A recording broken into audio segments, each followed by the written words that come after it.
I'm Christy Bishop, and you're listening to the What Nobody Tells Us podcast. Each week, I'll be exploring a topic that's often stigmatized, misunderstood, or simply left unaddressed. And we're going to be shedding light on the things that nobody tells us, but that everyone should know. Let's get started. Before we jump right into today's episode, I just want to ask really quickly, if you don't mind, just subscribe, rate, and review What Nobody Tells Us. I work so hard on these podcasts, and I cannot believe we're up towards almost 50 episodes. It's absolutely incredible, and I cannot thank you guys enough for listening. If you can write me a quick review, it takes 2 seconds. Say what you love about the podcast. If this has helped you or helped someone that you know, please just jot it down, write it out there in the world, and hit that 5-star button. I appreciate it so much. Okay, you guys have been asking for this episode, and it's been one that it's actually been, I was going to do it myself, and I still may do one myself later on, but it's about caregiving. And this is a really hard topic for me to talk about at length because I get so emotional about my experience. Again, I may do this at a later date, but I have this absolutely extraordinary guest, and her name is Aisha Adkins. Now, Ayesha has been not only she was born at 24 weeks premature. So she has had a litany of her own health issues over the years. She's had upwards of 40 surgeries on her own. In addition to that, she became the primary caregiver for her mother as she I believe it's called FTD. She was diagnosed with FTD, which is the same exact neurological condition that Bruce Willis has been diagnosed with. And Ayesha became the primary caregiver for her mother, and she's also the primary caregiver for her father. So for anyone who's the sandwich generation, who's caring for kids and is caring for elderly parents, you'll be able to very much relate to this. Although Ayesha doesn't have children of her own, she was thrust into this caregiving situation and really thought it would be temporary. It was at a very young age, around 27 years old, and I was 29 when Brian was diagnosed. And both of us were thrust into these unexpected caregiving roles that completely took over our lives. And, Aisha's mom passed away after 10 years. She passed away in late 2023. And now Aisha's and her dad, who has suffered a multitude of strokes over the past several years and luckily has recovered quite well. She's still supporting her dad's health, supporting her own health, but is also trying to find a new normal after coming out of the decade of caring for her mom. So it's so complicated being a caregiver because it's such an underrepresented community. It's so hidden because everyone asks about the patient all the time, which absolutely they should. But, Aisha and I talk about this. Her mom, as dementia set in its form, through her diagnosis, and Brian was radiated and, sick through chemotherapy, the patients often don't remember a lot of what's going on, but the caregivers do. The caregivers experience such levels of deep trauma and PTSD. And I know that is true for myself. That is true for Ayesha. And the emotional, physical, intellectual, spiritual, you name it, impacts that this has on caregivers and on individuals, young individuals, middle-aged individuals, older individuals. Caregiving is no joke. And it is something that needs to be talked about. So Ayesha, I cannot thank her enough for having such a vulnerable, open conversation in such great detail. We really, really get into everything. And I hope that if you're caregiving for someone, even if it's lighthearted caregiving and it's temporary and it's something like your child gets sick and you're exhausted after 4 days of them having a cold or being up in the night, that's still caregiving. And that's still something that has an impact on you. But, your kid gets better and they go back to their life and you go back to your life. What happens if that temporary situation becomes permanent? And that's what happened for Ayesha for 10 years. And that's what's happened for myself with Brian, having ups and downs for the past 15 now plus years, which is unbelievable. 15 years ago now, May. So I really hope that you enjoy this episode with Ayesha. Before we get started and I turn it over to the interview, I just want to plug my coaching and caregiving workshop. I cannot tell you the responses. I was nervous to put this out there because it makes you nervous as an entrepreneur to, I have this experience and it's unparalleled, but the minute you actually start to put it out there in exchange for money, right? This is a service. This is a business that I'm offering to help other people. the response has been incredible. I didn't even realize it's so weird to think that I record these podcasts, I put them out in the world, people listen to them, and people want to work with me, and people find this helpful and as a support system for them or for others. And for that, I cannot express how grateful I am for you. So if you are any of these types of people that I'm about to describe and you are looking for support, please get in touch with me. You can do so at christybishop.com. The first is if you are a professional who's looking to rebrand yourself or simply develop your personal brand because you've spent so many years working in corporations or advertising agencies or whatever your job may be, but you're seeing the forest for the trees, you're seeing all these layoffs, and you're looking at what do I stand for? What's my purpose? How do I want to do something more meaningful and brand myself? Get in touch with me. I have over 20 years of strategic planning leadership experience, particularly in brand strategy and development. That's the first angle. The second angle is if you are an overwhelmed caregiver, if you are a working caregiver, you are a professional who is completely overwhelmed and burnt out by your dual responsibilities of trying to keep up with an ambitious career and keep building your career and staying in your job, but at the same time, the other side of your life is completely overwhelmed by caregiving responsibilities, whether that's for children, your working parent, if that's for caring for a sick loved one, or if that's for caring for elderly relatives, please get in touch because I've spent the last 6 months developing customized programs for working caregivers in those three categories. And finally, if you're a caregiver who is, for whatever reason, your caregiving responsibilities have ended, whether someone has passed away, whether they have moved into a facility, whatever it might be, but you are looking for what I'm calling reentry. You're looking to re-enter the workforce. You're looking to re-enter the world, but this is like it's like living under a rock for 10 years and all of a sudden you are living on another planet or being in a coma and you wake up and you're like, "Oh my God, what is this world?" Re-entry is so incredibly difficult emotionally, intellectually, from a network perspective. But I'm coaching people and hosting workshops on the rebranding, on working caregiver support, and on caregiving re-entry support. And I would love to work with you. So if you're interested, again, you can get in touch at christybishop.com. Just hit the contact page. And the last thing I will say is if you have not already, please subscribe to my newsletter. It is fabulous and it has been such a help for people on a deep dive of all of the topics that I've been going through on the podcast. And you can find previous newsletters and subscribe on my website, again, christybishop.com. Okay. That is it for all the shameless plugging, but I'm a business owner, so I got to do what I got to do. And thank you for your patience. All right, without further ado, please enjoy this conversation with Aisha Adkins, just a truly selfless, incredible caregiver and woman and an advocate for caregiving.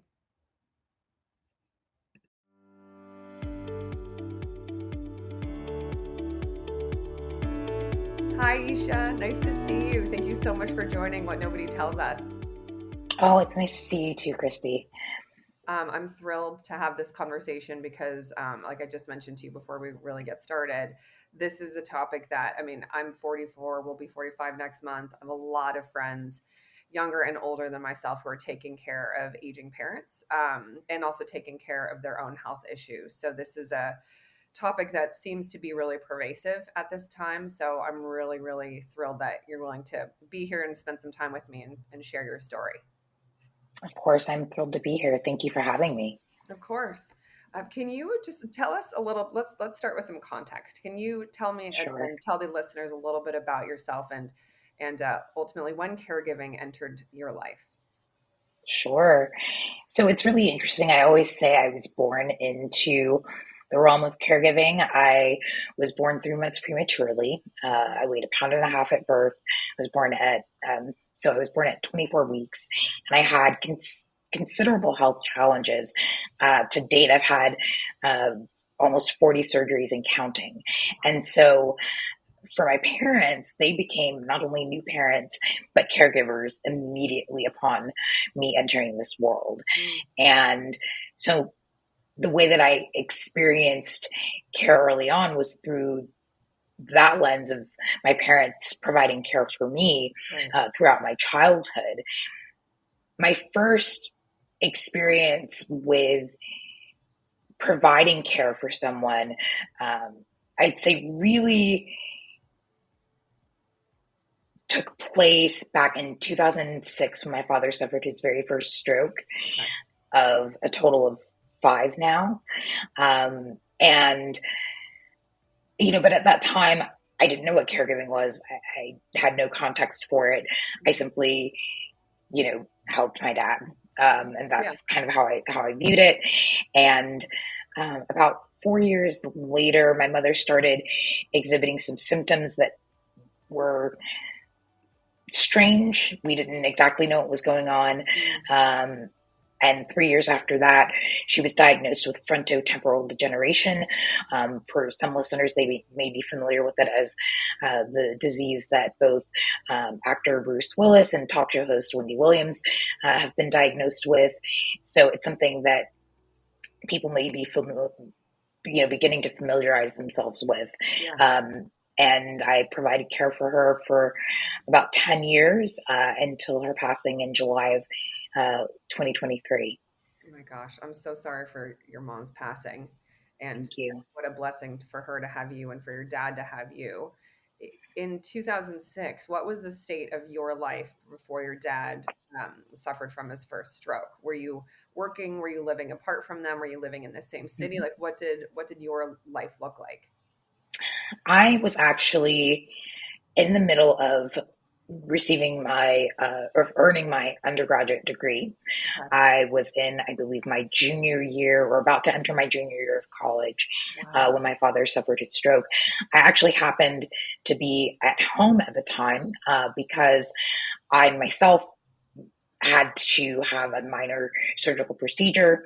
I ended up taking a semester off from school, and it was during that time that he suffered the stroke. And so it actually was really kind of, I think, divinely appointed and sort of serendipitous that Yeah. I was at home during this time. And, it's really interesting because as I took time off from school to really help with my father's recovery, Hmm. people assumed I wouldn't go back to school. And they just kind of, there was a lot of talk around, whether or not I would be able to earn my degree. Yeah. And I eventually, I did return to school and I earned my degree. But, having that time off really made a difference, I think, for my father. And he made almost a completely full recovery from that stroke, Wow. And how which long? was really severe. It took probably a good year to fully recover. He lost his eyesight for a time. He had to learn to walk again. He had to learn how to dress and feed himself again. So it was definitely a process.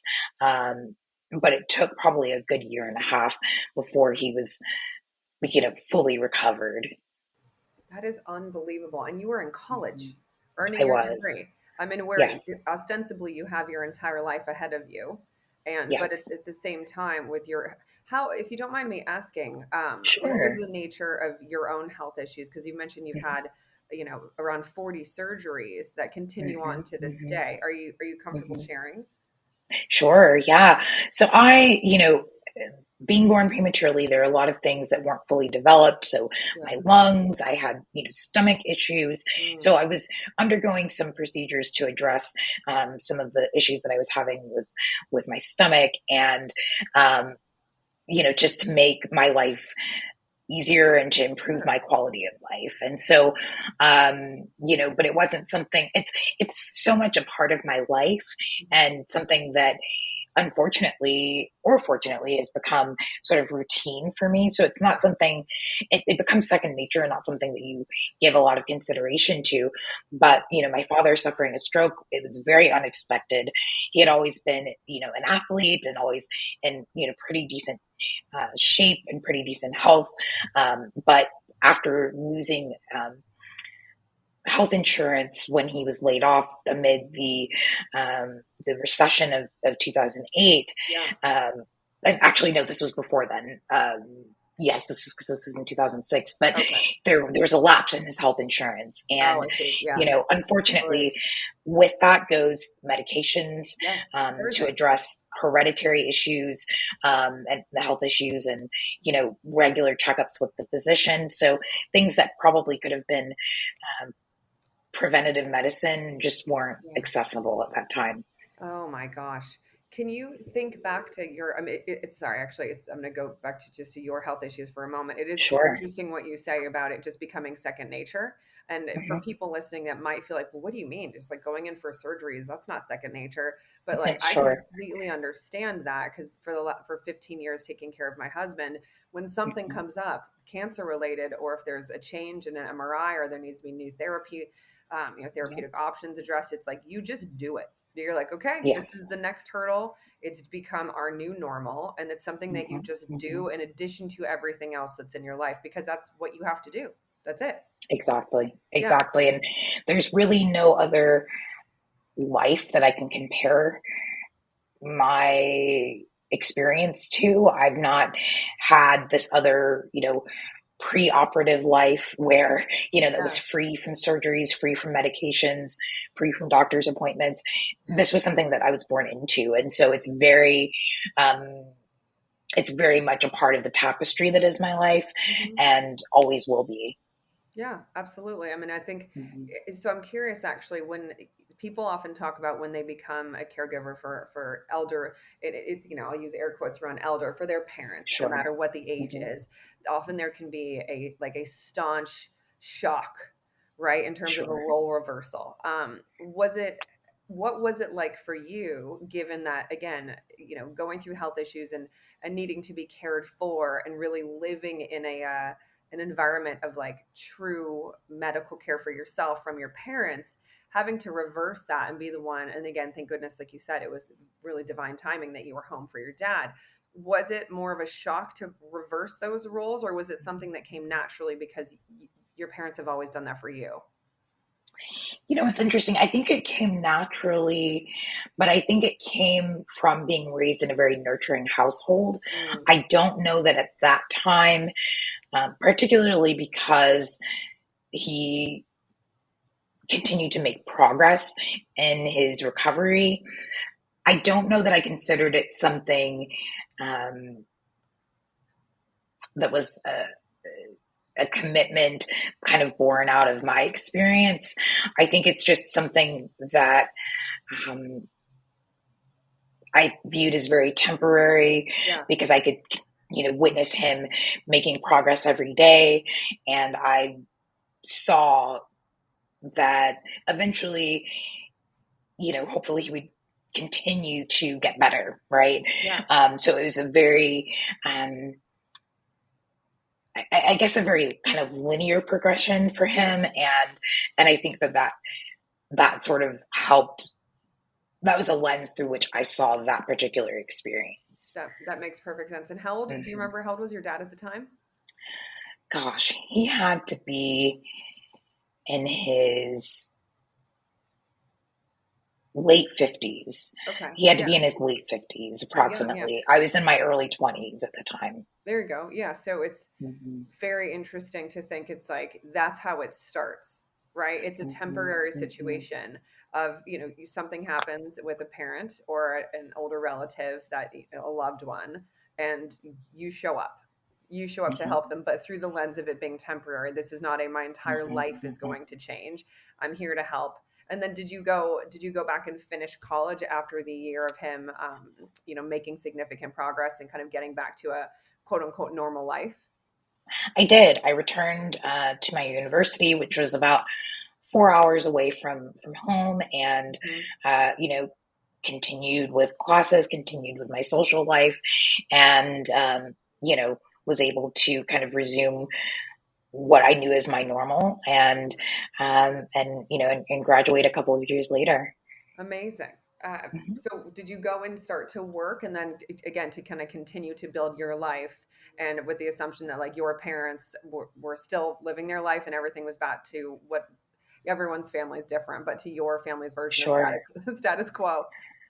Sure. Well, it was really interesting. So I graduated, like a lot of millennials at the height of the Great Recession. I Yeah. graduated, or it may not have been the height, maybe the tail end, but I graduated from undergrad in 2009, and it was with a degree in social services. Mm, So the job market was not ideal for finding employment. yeah. And so I came home and, my full-time job was looking for a job. My father had a consulting practice at the time. And that was actually my first job out of undergrad, was helping him in his practice. And, I was able to earn a little bit of money through that as I continued to search for, kind of my first big girl job. And I got some temporary positions here and there. Went through a temp agency and found some positions, and then eventually I did find my first full-time job in healthcare, and Mm, I was so excited. I was really looking forward to it. Um, Interestingly enough, this was happening because we started seeing symptoms in my mother um, of yeah. what we were unsure, but we knew that we needed to get her some help. She was experiencing um, short term memory loss, Mhm. marked changes in her personality and her mood, Mm, and we knew something was terribly wrong. She was becoming very angry very easily. Her reactions did not match. Uh, Her responses were not appropriate yeah. for the situations, and she was just very out of character.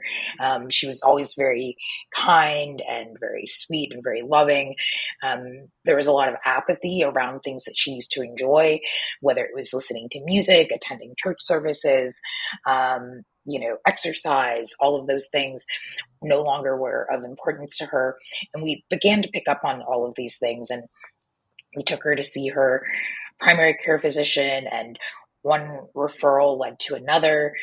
And that's when she started undergoing the diagnostic process for what was initially thought to be Alzheimer's disease. Right. But given her age and then some of the other non memory related symptoms, we eventually sought an additional diagnosis. Mm, So I ended up getting my first full time job at the same medical facility where my mother was being diagnosed. wow. This was back when you carried around paper resumes, Yeah. and my father said, "Go get your resume and see if they're hiring." And Wow. that's exactly what I did. And then they were hiring, and they hired me almost on the spot. And and I started working for this large healthcare organization, and Mhm. it would be about 7 or 8 months later that I would leave that same position. Mhm. Um, Once my mother received a formal diagnosis of frontotemporal degeneration, and it was clear that it was Mhm. not safe for her to be in the home by herself. Right, right.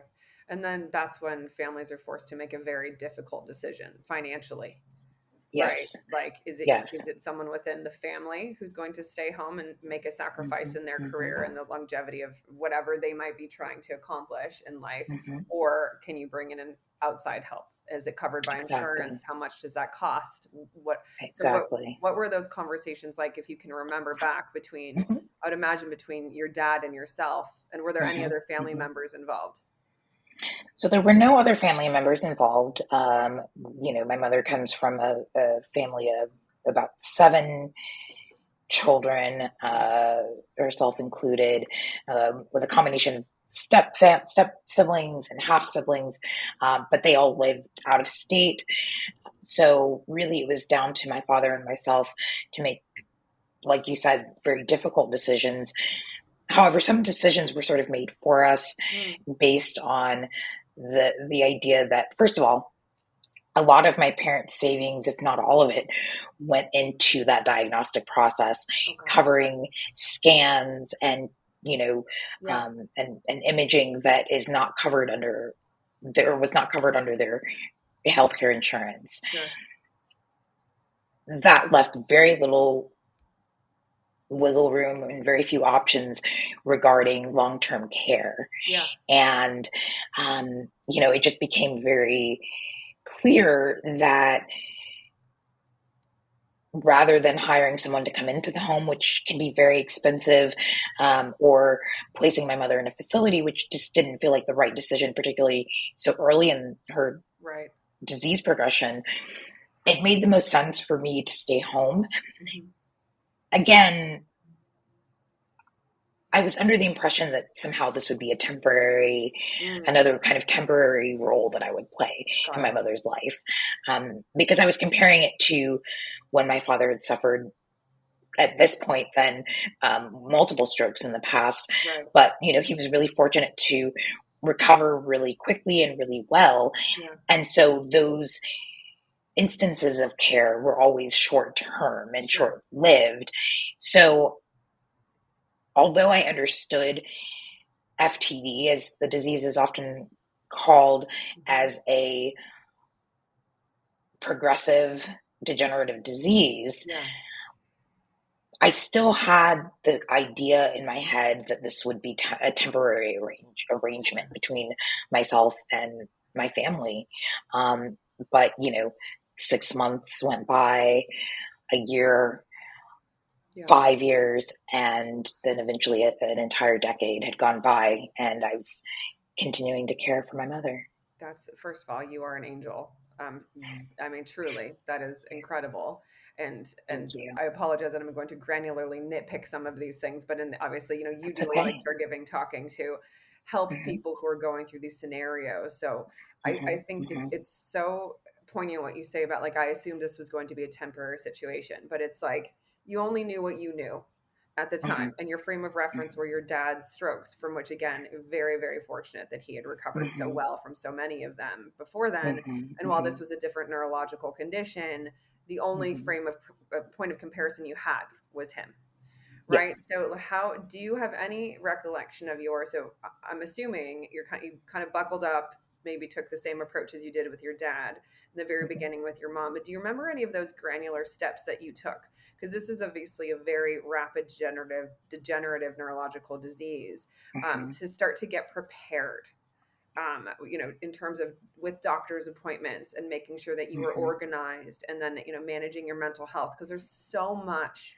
that Sure. goes into this. But can you recall any of the things you did to really get yourself prepared in the beginning? Well, to be quite honest, there was nothing that could have possibly prepared me for what I was about to encounter Yeah. and the ways in which my life would ultimately change. Hmm. I think very early on, I attempted to kind of, I got folders and, uh, did my best to um, stay organized with kind of all of the paperwork, and I made files on my computer, and really tried to compartmentalize all of the information that I was receiving, and really figure out the best ways to research the disease, research, uh, clinical trial opportunities, and up and coming treatments, and the latest and greatest information. But it was incredibly overwhelming. Yeah. Um, I think, in large part, because this is a disease about which there is so much that is unknown, Yeah. and it's still. I mean, the brain is a wonderful machine, but it's still very much a mystery. Hmm. And so, trying to get to the bottom of things and say, well, gosh, well, what is the treatment? Oh, there really isn't a treatment. Okay, well, what is, where, when is the cure coming? We're really close. We're about 20 years out from a cure, Yeah. and that's the kind of information that we were Yeah. getting. And it was just very, um, discouraging but bewildering, because meanwhile, while I'm doing all of this research, and while I'm trying to remain organized, and all of those things, I'm also trying to keep my mother safe, Yeah. trying to make her happy, and the disease is actively fighting against those efforts. Yeah. And and I think I was not prepared for the toll that that would take on my mental health. Yes. I think that I um, was not prepared for the severity of the changes that I would experience with my mother, the severity of her changes, the changes to her personality, Yeah. and also the physical. For her, she experienced a rapid physical decline as well, Okay. and so her mobility really went downhill quite sharply. Sure. And those are the things that, particularly at 57, Hmm. that was her age of diagnosis.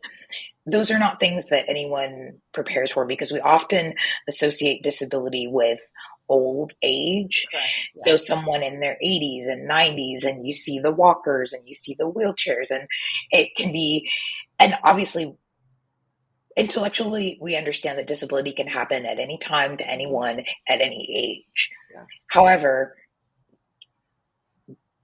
these were things that I just was not prepared to engage with. I Sure. didn't have the language. I didn't even know what a caregiver was. Right. Of course. And then our family our family care provider, one day after a visit my mother had, asked, well, caregivers, how are you doing? And I said, I'm sorry.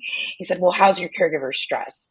I said, I have no idea what you're talking about. What is caregiver stress? What's a caregiver? Like, I don't, Yeah. because again, this isn't terminology that's a part of our everyday, vernacular, our daily conversations with family and friends, Yeah. until it becomes a part of your everyday. Yes. So, I'm really grateful to our family physician for asking those questions, because for me, it opened up a whole new world, Mhm. because I was able to now, I knew what to Google in terms of looking for support systems for myself as well. And it led to a lot of dead ends initially, because I did not find supports that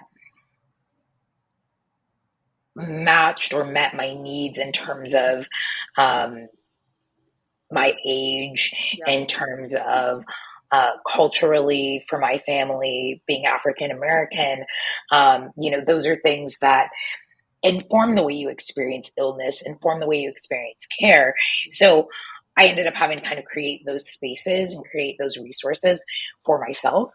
Um, and, that then led to a broader community. Yeah. Um, but it was something, again, that I had to discover along the way, and that I really couldn't prepare for. So okay, I'm going to break a lot of this down because this Sure. is so important, and this is, and you talk about it the same way I talk about it, like you're like, oh, what did you have for lunch today? And you're like, ah, you just talk about it that way. But in the very beginning, you're like, I didn't know what to expect, and then there was Mhm, this, all of the research and trying to figure out more about the mhm, disease because, and I did the same exact thing, went down a wormhole because mhm, there's very little known about the type of glioma that my husband had because it was inoperable, so there was no pathology. And for people mhm, listening, that's mhm, literally when you go take a biopsy, you understand what the type of tissue and the type of tumor is, so you can figure out how to treat it.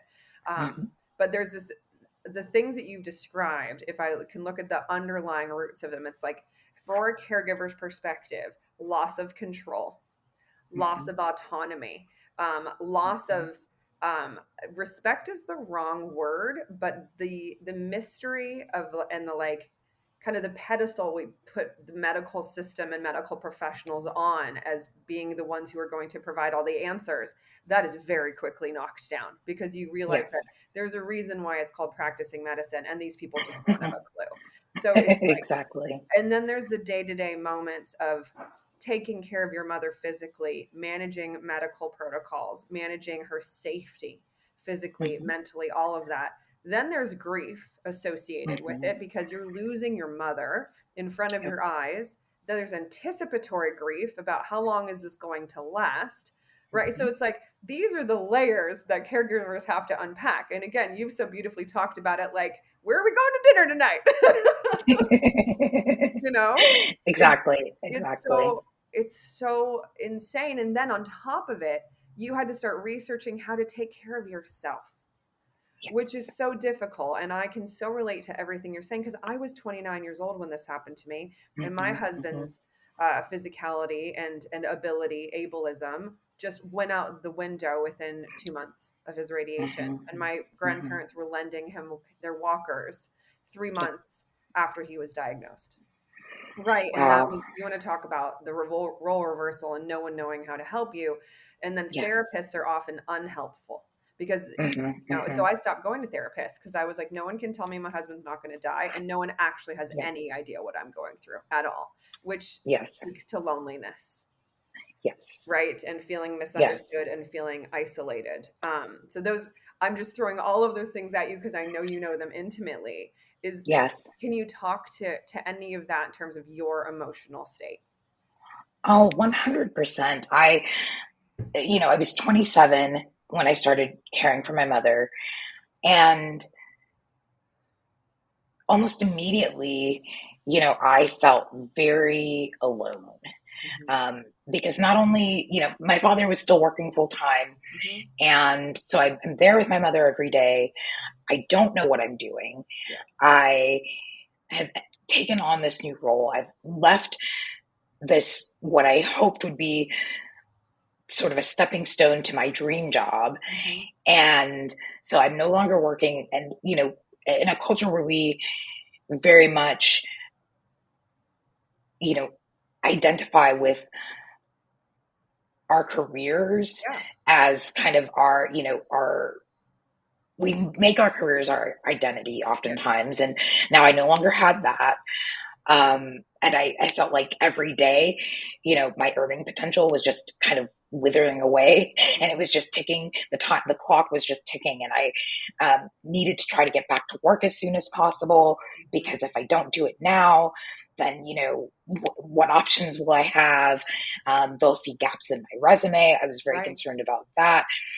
But also, my friends were getting together. They were going out dancing. They were, meeting all these milestones that we sort of associate with young adulthood Yes. and that we use as markers of success, whether it's getting that dream job or buying your first home or, Mhm. finding your partner and getting married or, all of these things that we hold up as ideals for doing the right things in life and and Mhm. and really uh succeeding and achieving. Mhm. And these, I wasn't doing any of that, and I desperately wanted to be, and it felt as though, you know I think from the outside looking in, I was fearful that folks thought that I was just being lazy, that I was using my mother's illness that they'd Oh, never heard of as an excuse. right. So feelings of inferiority started to set in, feelings of worthlessness started to set in, even though I was doing something that's incredibly honorable. Yes. Um, it's not always viewed that way externally until someone experiences it. And so that was really difficult for me. And also, I didn't have access to health insurance because I wasn't working. Right. And so, and I, didn't have any savings. So I didn't have the opportunity to take care of myself either. And I went to the sliding scale therapists, and and again, at the time, uh, had no success in finding a therapist that really understood what I was experiencing. Yeah. Um, which was really frustrating because I felt like, gosh, when I need the support the most, that's when I can't access it, right? Yes. Or I was very limited in what I could access.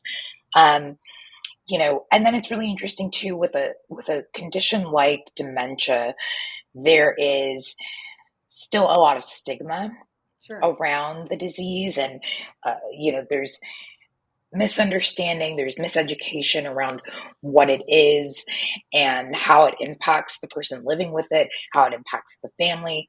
And so, as a family, we really secluded ourselves. We stopped attending church. We, Mm. became far less social, in part because we were really concerned about the way that people would react to my mother in public. And, Yeah. you know, being able to explain to people, well, she's very, very ill, when to look at her, you see this vibrant and healthy, relatively young woman. Yeah. My mother never looked her age. So she looked even younger than she was. And, Mhm. it can be a very daunting feeling trying to communicate that to other people. Yeah. So we just really kind of just stuck to ourselves. And that isolation, a lot of people, when we entered into the pandemic, as a society, a lot of people started to feel very lonely, very isolated. And I remember I made a tweet that went, semi-viral, with a Yeah. lot of people. Really, I said, how many people are feeling isolated, left out, confused, afraid? Well, welcome to being a caregiver. Exactly right. And, so many people agreed. And I got so many messages from folks just saying, yeah, I totally understand. I've been feeling this way for years. So the pandemic is nothing new. Like, it's Yeah. just, Yeah. it's just another day in the experience of being, a care partner to someone. And so, um, those were really difficult things. And then you add to that the added strain of financial Yeah. insecurity, because now you've spent all of this money and it felt kind of purposeless because, again, there's no cure. Right. There are minimal treatments. They're really kind of rudimentary. And that made things just kind of exponentially worse. And Absolutely. we encountered a lot of really um, you know, challenging times Mhm. financially. And um, there's just nothing that can possibly prepare you to kind of handle any of these challenges so unexpectedly. It's Yeah. not, it's just, I think I was in a state of shock for a very long time. Oh, for sure. Um, yeah, For sure. yeah. Same. I mean, I want to relate that to people who are listening in an interesting way. People, there's so many people Hmm. out of work right now. So Hmm. many people, right? Whether it's tech Hmm. or it's advertising and marketing, Yep. whatever it might be. There's just so many Hmm. people, entertainment all over Los Angeles, Hmm. and people are watching their savings dwindle, and they don't have the health insurance that they once had, unless they're in a Yep. union. And the fear and the uncertainty that surrounds that as it relates to their next job, it can be all consuming. Now, I Hmm. want people, I don't mean to like scare you or make it worse, not you, but people listening. Imagine that. And if you can't, God bless, imagine that fear and uncertainty that you have around your futures, your family's future, your own future, but you're all healthy. Imagine that you're at home taking care of one of your family members who's very ill with a terminal disease that really no one understands. You've got to isolate yourself. You do not have the financial wherewithal to make money. You do not have the health insurance, and you yourself require some medical intervention or medical support that you also can't Hmm. afford. So there's a level of like desperation into Hmm. that, and just I don't even know if I have the right words for it. Like desperation's the best that I can do Hmm. emotionally, Yep. intellectually, all of it. It almost feels like a complete fight or flight, which then puts your body into Hmm. shock, right? To protect ourselves. Yes. But I mean, the fact that I can completely understand that what you went through financially, how did your dad handle this? Being, he obviously had Hmm. his consulting company. Being a business owner is not easy. No. Health insurance is very expensive in the event that he Hmm. even had it for Hmm. himself, much less the family. So how did Hmm. how did he handle all of this? Yeah, I mean, he eventually went back to work in corporate America, Mm, and but he was underemployed, and yeah, so but he did what he had to do in order to secure the healthcare benefits that yeah, his family needed. Um, because I was 27, I was just outside of the range of being covered under their insurance. yes, right. Um, but he uh, just continued working and continued, providing for his family. And it was difficult for him to be away from his wife of at that time, gosh, probably about 40 years Oh my gosh. at that time. And they were high school sweethearts. And, being away from her in her state of need Mhm. every day for 8 hours a day, like, was, um, would not have been his first choice. He would have Sure. much preferred to just sit there and hold her hand all day, every day. Absolutely. And so, it was a really difficult decision in some ways, but also in other ways, it was really the only option, Mhm. was just to continue working, and, continue providing as much as he could for as long as he could. Yeah. I mean, people Yeah. often say, like, I don't know how you do that. It's like, you just do it. Your Yeah. dad just did it. You just did it. You literally do it and you figure out a Yep. way. I'm curious about your relationship with your dad as you were going through Mhm. this as well, because you're the one, as much as he would have wanted to sit home, like you mentioned, 8 hours a day and hold her hand. He was the one who went to work because he had to. You Mhm. were the one who stayed home because you had to. You're both watching your mom and his wife essentially change, and disappear a bit in front of your eyes. You're dealing with an immense physical, emotional, mental health, trauma. You're both going through trauma. He's Mhm. dealing with anticipatory grief and all of this, watching his partner. How did that impact the two of you together, you and your dad? Mhm. Yeah, I think, one of the predominant emotions I experienced was anger. And it was very displaced. Yeah. It was very displaced, but I was angry because I felt, and this, is something, a conclusion I've reached after years of therapy. I found a therapist who was a former caregiver for someone living with dementia. Like, she gets me. Yeah. Um, but at Yay. the time, I was really angry because I felt as though not only did he have this escape where he got to go to work every day, right? And he didn't have to constantly bear witness to the horrible things that we were seeing happening with my mother, but also it felt like he got more time with her, right? He got to, he has these really fond memories of them as teenagers going to prom and Yeah. going to debutante balls and and then of their 20s going to discos and things like that. And I didn't have the depth of memory Yeah. with my mother being well, Yes. and particularly when you think back kind of retrospectively and realize, well, wait a minute, there were certain instances and there were certain things that took place. That was not her. That was the disease. And Yes. when you realize just how much of my life my mother spent very ill, Yeah. and so anger was something that I held on to for a really long time. That being said, as a family, we're very, very close.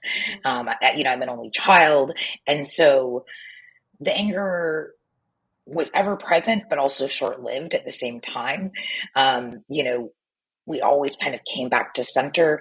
We always um, knew that love was at the root Mhm. of everything, right? And so, as angry as I was, I never went to bed angry. I never, Yeah. let my head hit that pillow upset with my father over something he couldn't control.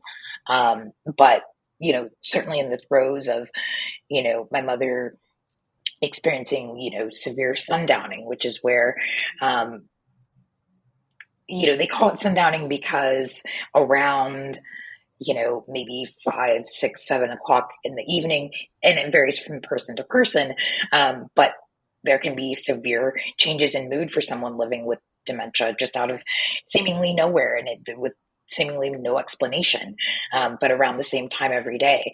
And those were some of the most difficult, some of the most challenging times that we dealt with as a family during the course of her disease. And yeah, I spent a lot of that time just being angry, being upset, Mhm. and um, but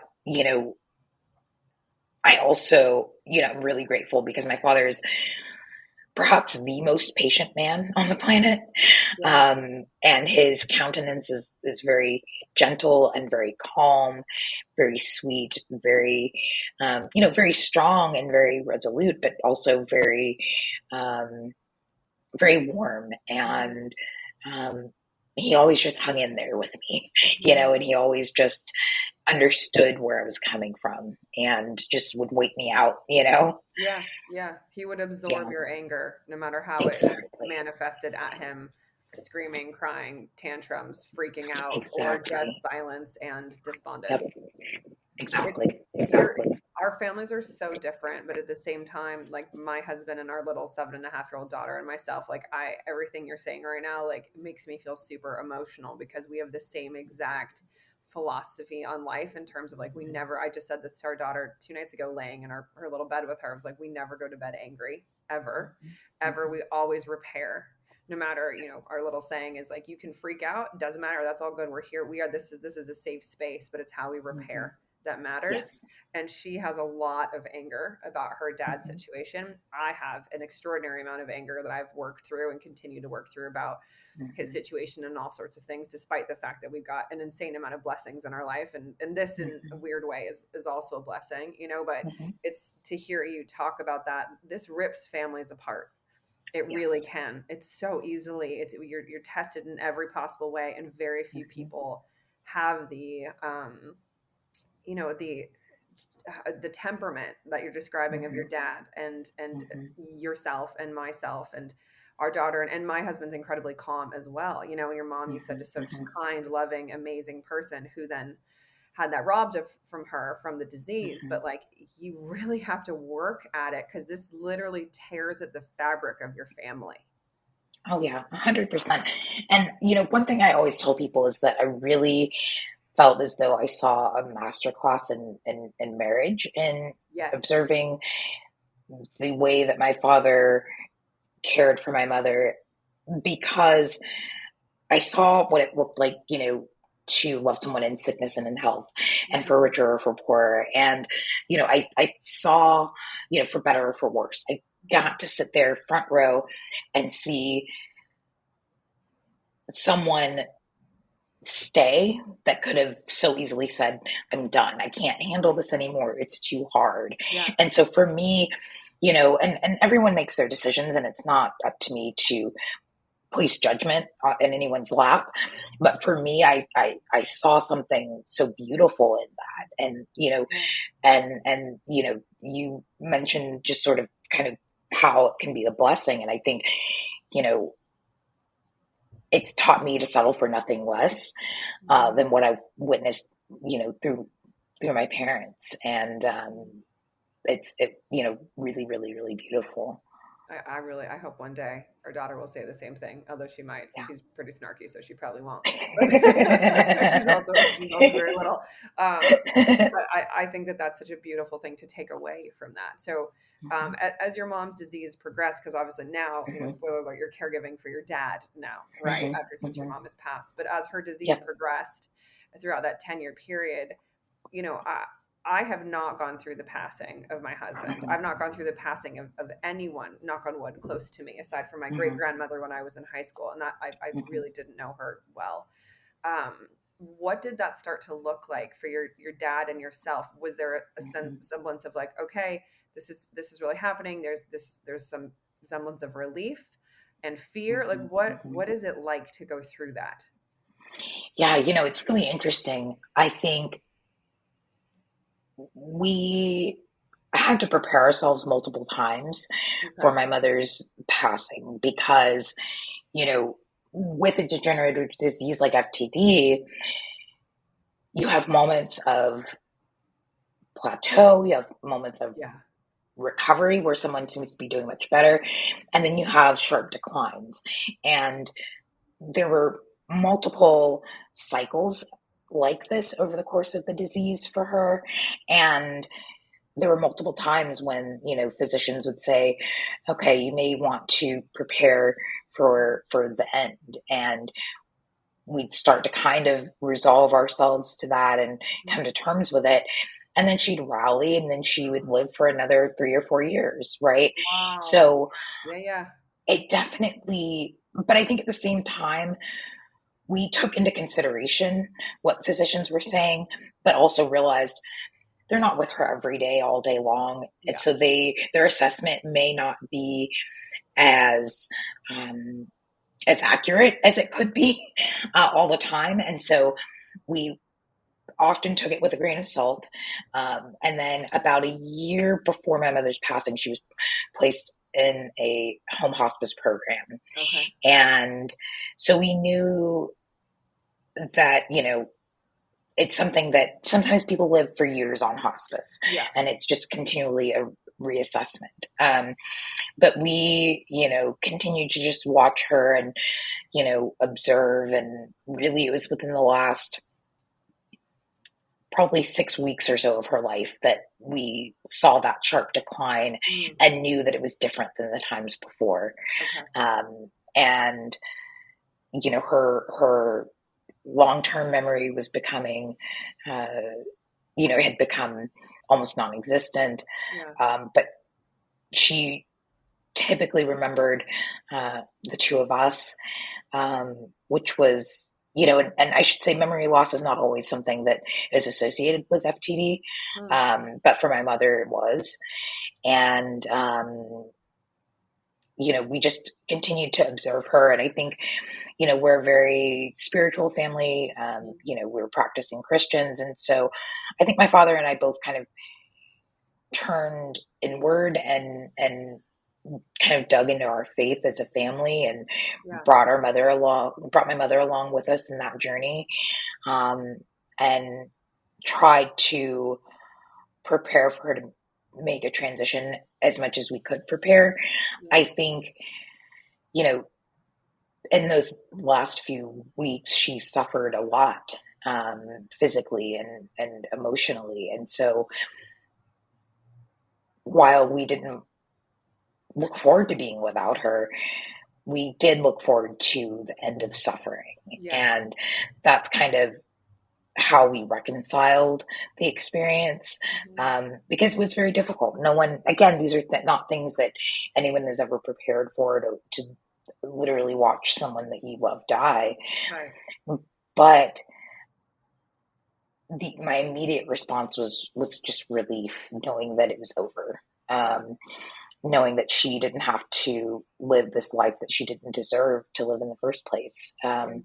Knowing that was something that she no longer had to experience. And so, in our faith practice, we believe that she is in a place where she's no longer in pain, and where Mm. she's, filled with joy. And that's something that, helps me to cope and helps me to feel better about Yeah. things. And also knowing that I really did everything I could to make her as comfortable as possible, and to make sure that she knew she was loved. And in those last few days, she experienced something called terminal lucidity, which is where people who maybe have lost their ability to speak, or lost memories and things like that, suddenly they become incredibly clear and aware and able to articulate in ways that they may not have been able to do so in months. Mm-hmm. And my mother experienced that, and um, it was very touching, but it was also an opportunity for confirmation that she knew she was loved Yeah. in that Yeah. moment. And that's something that, I have no regrets there. You'll take that with you forever. Forever. This Yeah. is this may sound like a strange question, but one Sure. thing I've heard is the anticipatory grief throughout the entirety of Mm-hmm. this process, which is the process was so long for you. And Mm-hmm. I've been in anticipatory grief for a very long time, but my husband's on an upswing, so it's like that Mm-hmm. kind of gets, Mm-hmm. you know how it goes, like that gets put in Yep. the background because I'm like, I'm not grieving now, like things are good, as Yep. good as they can be.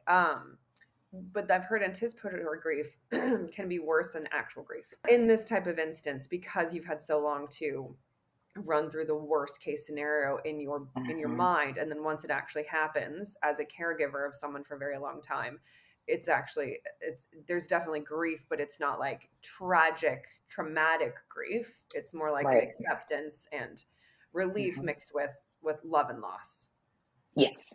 Is that Yeah, I accurate? would I would say that's an accurate description. I think that anticipatory grief is painful, particularly when there is no end in sight, when you Yes. can't predict when it will be over, and all you see ahead of you is suffering Yeah. for everyone involved, and that's really, really difficult to um, to get up and to manage every day, and Mhm. it can take a significant toll on on your mental health. And uh, again, I won't say there are so few people who experience this. I just think that it's something that so few people are willing to discuss and willing to talk about, Mhm. because there's this sense of guilt, there's a sense of shame in saying, you know, yeah, I wish that, you know, my loved one uh, was no longer living, because, Yeah. you know,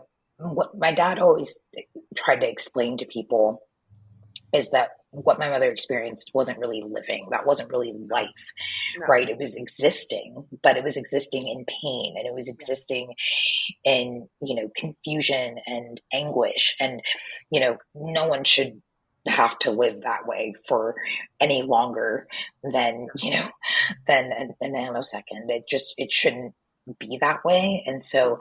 Um, and so I think that what I mourn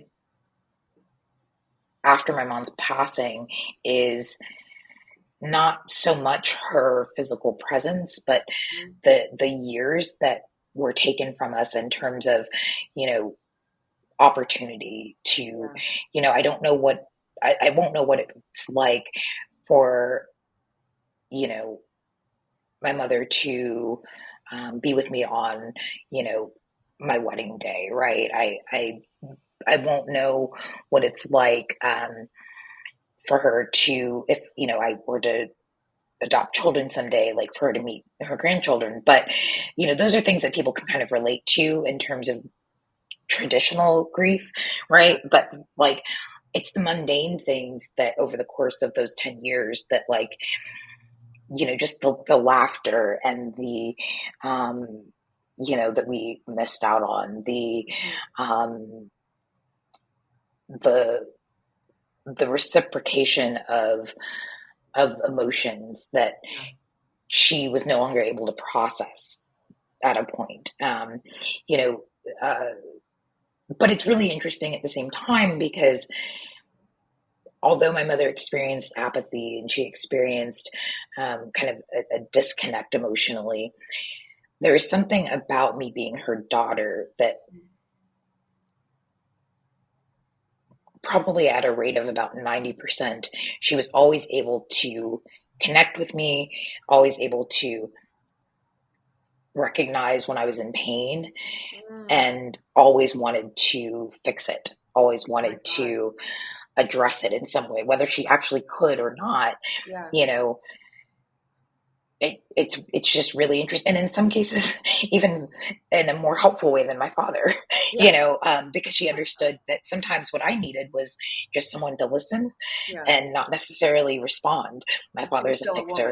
woman. Exactly. She was still a woman, so she understood that, like, sometimes I just need a sounding board. Yeah. But my dad wants to, like, jump in and fix everything, Mhm. and she would just turn to him sometimes and say, can you just listen to her for a minute?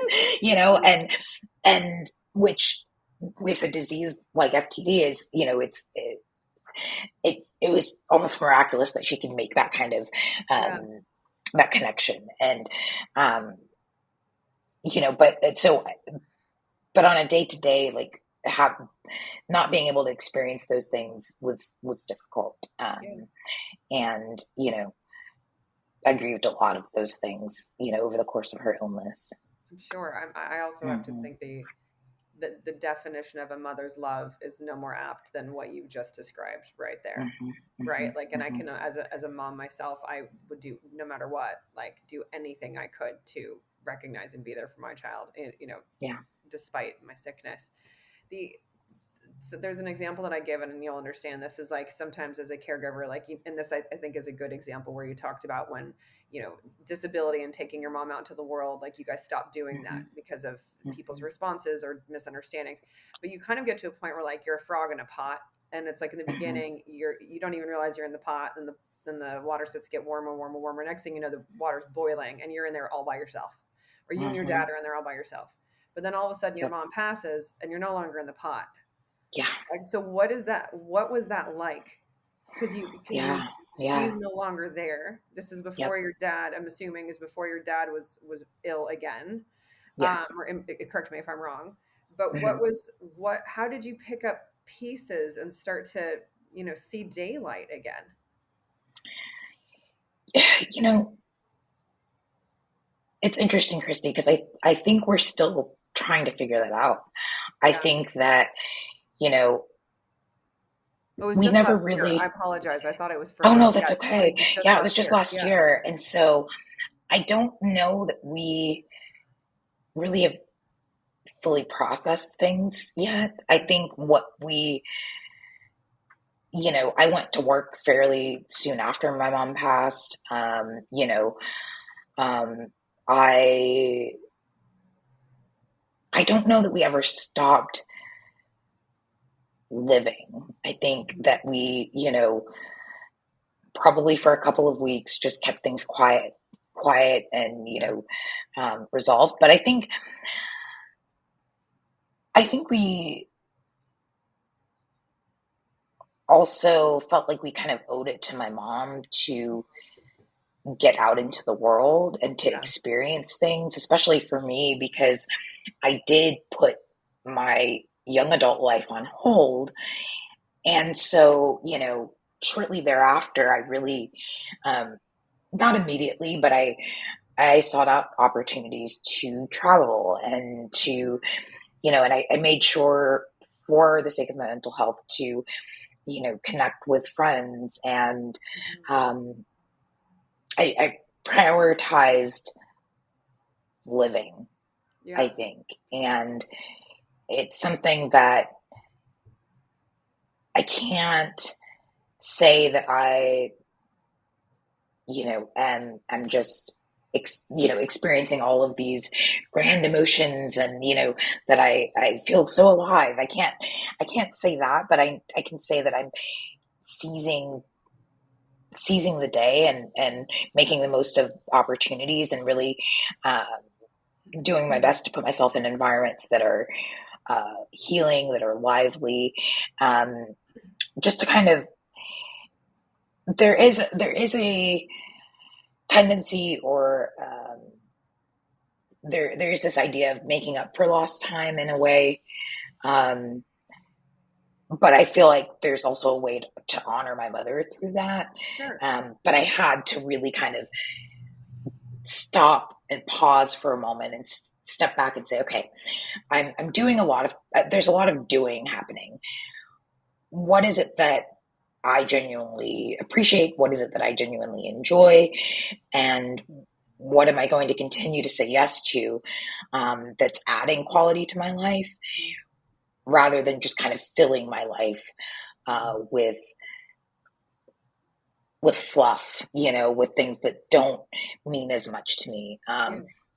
And it's something that I have to take into consideration, but it's something that I'm learning, and I think I'm also really learning who I am because again, during those formative years when so many people were kind of discovering themselves and discovering their likes and their dislikes, and getting to know who they are as adults, I was dedicating all of that time to my mother, Mhm. and so I'm really now in a phase where I am taking time to get to know myself in ways that I haven't previously, and I know that's going to take more time, and it's a journey that I'm willing um, to go on.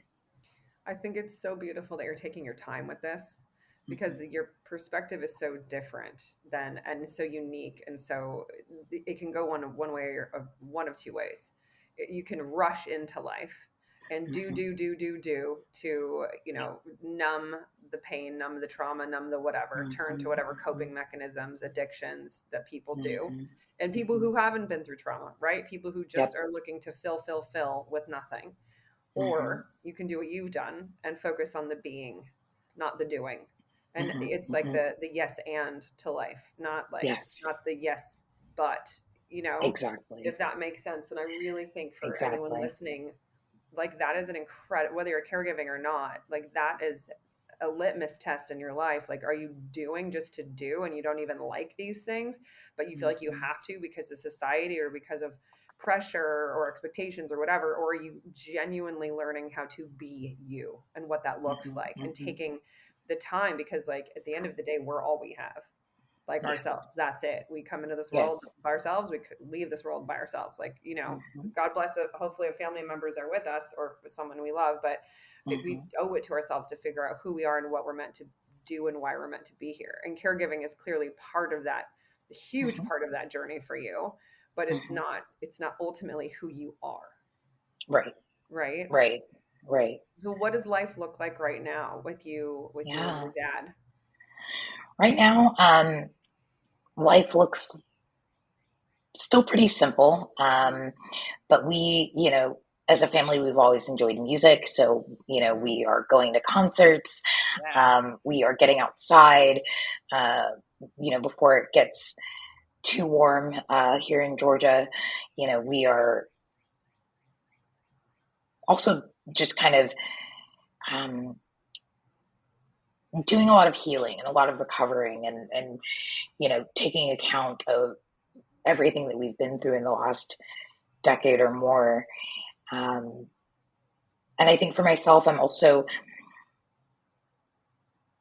reconciling, some major procedures that I've had, Mhm. some major illnesses that I've had that I never really got to process because amidst those moments, I was still providing care. That didn't stop. Yeah. When I was hospitalized last year, or at the end of 2022, actually, I took maybe 3 or 4 days and came right back to caring for my mother and processing and sitting down and saying, okay, I had major surgery.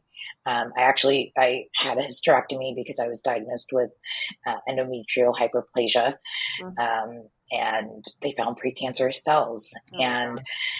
so While you were caring for your mom? while I was caring for my mom, Oh my gosh. and but I never really was able to take, I think, the time that many folks would be able to take to sit down and say, wow, I had to make a huge life decision Yeah. and undergo a major surgery, right?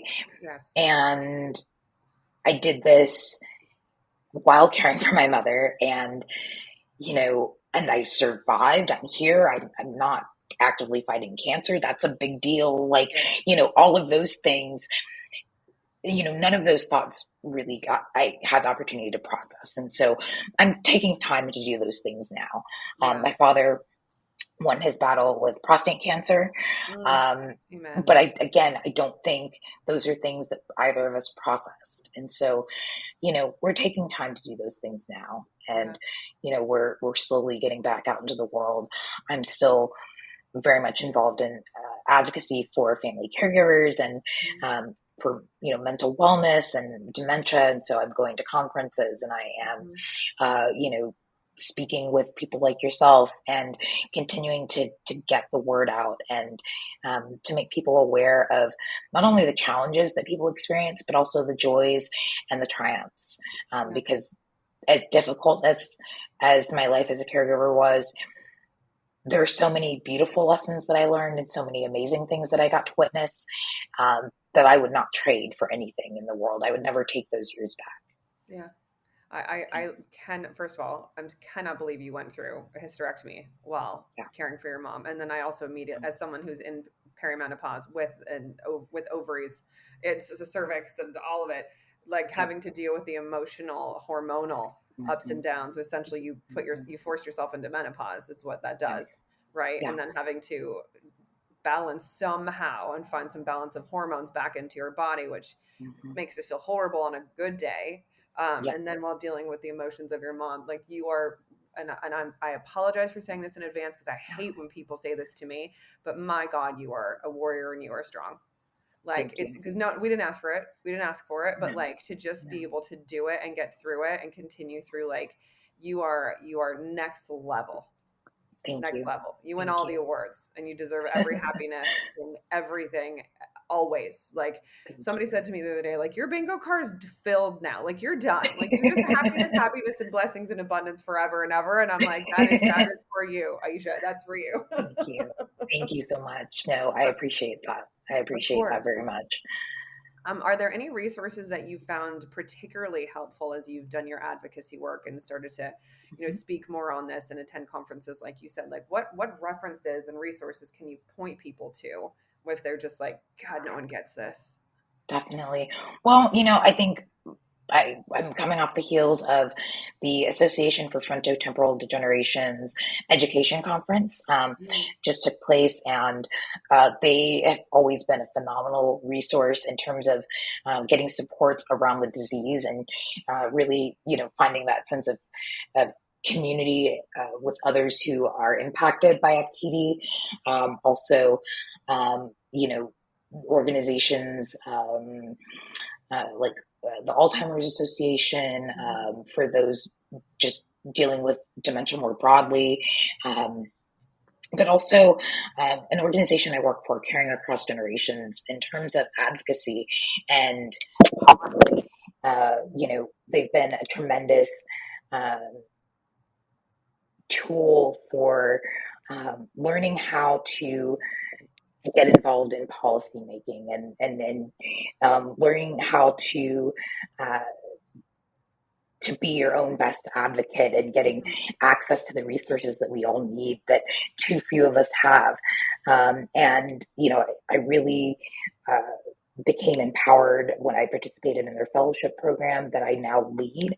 And, it gave me a sense of, uh, yeah, it gave me that sense of empowerment that I needed that I felt because um, I felt not only lost, there was that loss of control, mhm. because Yep. you can't control a disease, right? I mean, there's so many things about it that you have no control over, but being able to use my lived experience to make a difference um, was really empowering for me, and gave me this strength that I didn't know that I needed, Yeah. and also didn't know that I had within me. Hmm. What is, thank you for that. I think that's really helpful. I love to do like a final word at the end of each podcast Mhm, around, again, it's called What Nobody Tells Us. And there's so mhm, many things that go unspoken for various reasons around mhm. caregiving. So what could you share as your final, thoughts on caregiving? Yeah, I would say that I learned an incredible life lesson about six years into my caregiving journey. And that lesson was that I have one set of parents. Mm, I think that I was so worried for so long about everything that I thought that I was missing out on externally outside of the household, be it job opportunities, be it social engagements, um, be it relationships. But what I realized is that those opportunities, God willing, would present themselves again. mhm, But I don't get a do over where my parents are concerned. mhm, I have one mother, I have one father, and I needed to begin to prioritize them in a way that I hadn't been, and I needed to begin to cherish the time that I had with them. And that doesn't mean that the time that you're spending is always, um, you know, sweet and always without challenges. mhm, But what it means is that, I'm really present in those moments. And it can be something as mundane as watching, a game show on television.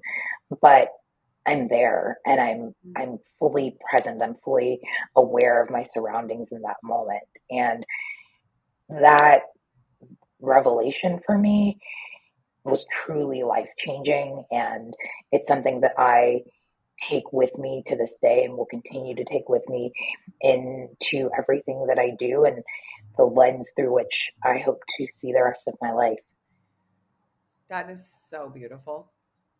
It's such a poignant, important reminder for people. You have one set of parents, if you're lucky to have them Yeah, still with you. So yeah, prioritize them. And if this isn't a reminder to really not sweat the small stuff, like this makes me want to just call my mom and be like, I love you. Just calling and say, I love you. I love you. Love yep, you. Even though she makes me crazy. yep, It's like, it doesn't yep, matter. She's the only one in my life, and my dad too, who've been there since the jump, yep, you know?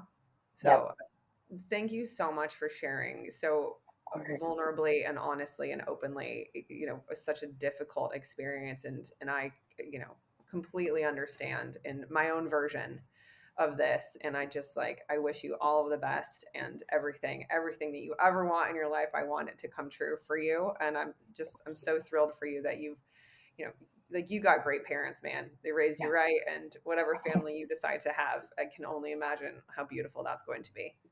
Thank you. Thank you so much, Christy. I appreciate you um, just making your platform available and for having this conversation with me. Of course. Oh, thank you. Well, that's it. Another episode of What Nobody Tells Us. Thank you so much for listening, and I hope you felt something. I hope you learned something. And I hope you feel empowered to go reach out to somebody who might be going through something you don't understand. Lean in, ask the questions, make the connection, be the friend who starts the conversation. I can't tell you how much it will mean to someone. If you have ideas for further topics, please reach out to me. I love hearing from you. Your emails and your tweets and your texts and your Instagram DMs are so welcome and so amazing. If you want to hear more, every episode is available on my website, christiebishop.com. That's Christiebishop.com. You can find all previous episodes, and you can also book me for speaking engagements, for training, coaching, and marketing consulting. I've only been doing that for the last 20 plus years. It's one of my first loves. So again, thank you for listening. And until next time, I'm Christy Bishop, and this is What Nobody Tells Us.